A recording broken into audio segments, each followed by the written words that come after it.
My name is Shelley Regner. I grew up in Baton Rouge, Louisiana. My mother is a part of your church, Jan Chitty.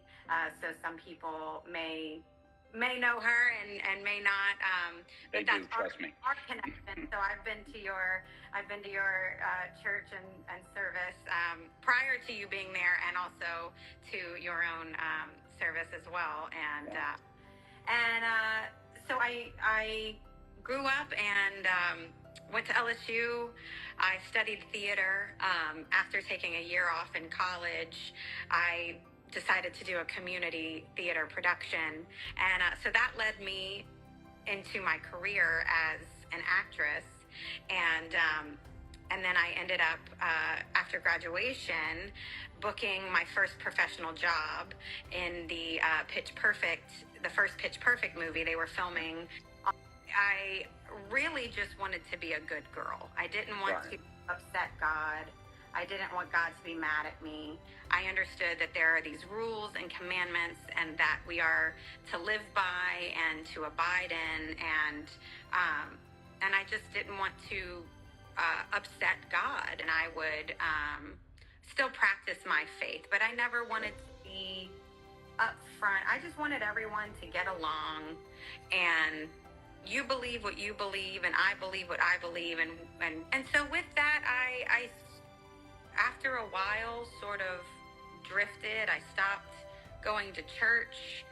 I was sort of just allowing others to fill my spirit rather than really doing my own Bible study. You know, I sit here, I'm 36 years old, and I've still never read the Bible all the way through. And I know that's true for many people. The majority of people. Most Christians haven't read the Bible all the way through. Really just taking a look at myself of like, what does a true relationship with God look like? If I'm really honest with myself, if I'm really honest with him, how does he see me? How do I see myself?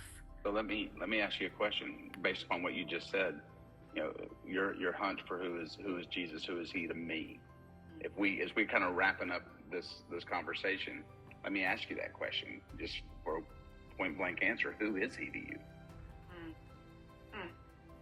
Ooh.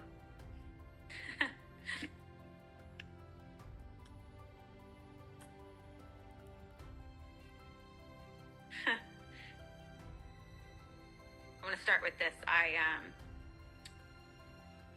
He asks that question in the Bible to his own disciples. Yeah.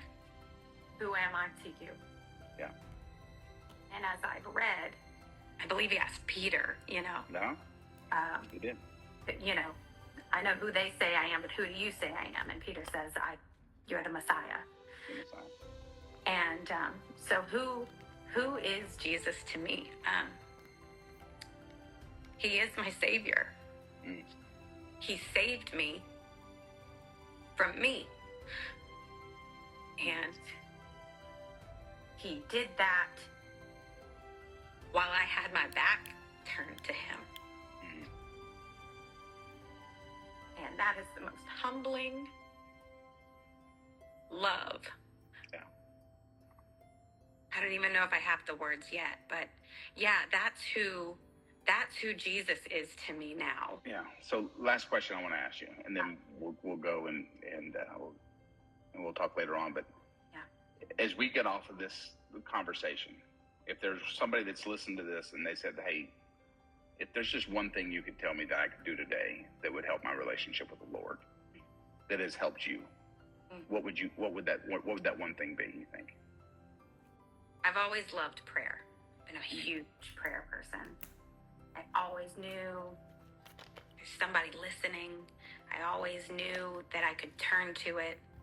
I've always felt good about it. And so the first thing I would say is to just be open enough to ask the God of the universe to come close. Speak your truth to the God of the universe and say whatever you're feeling and open yourself to that. And then I would say, what's been so helpful to me and is get the Bible. Grab the Bible, and just start.